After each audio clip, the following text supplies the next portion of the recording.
ইনশাআল্লাহ।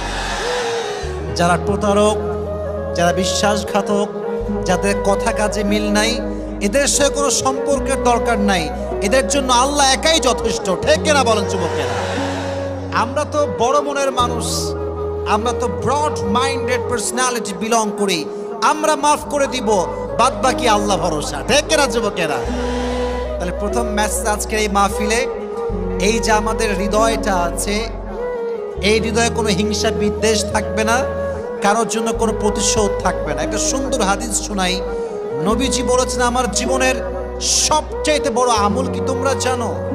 সাহাবা একরাম বলল, ইয়া রাসূলুল্লাহ, বলেন কি আমল যেটা সবচেয়ে বড় আমল? নবীজি বলেন, এটা কোনো তাহাজ্জুদ নয়, এটা কোনো দান নয়। ইন ইসতাতা'তা আন তুসবিহা ওয়া তুমসিয়া ওয়া লাইসা ফি কলবিকা গাশশুন লিআহাদিন ফাফআল যালিক ওয়া যালিক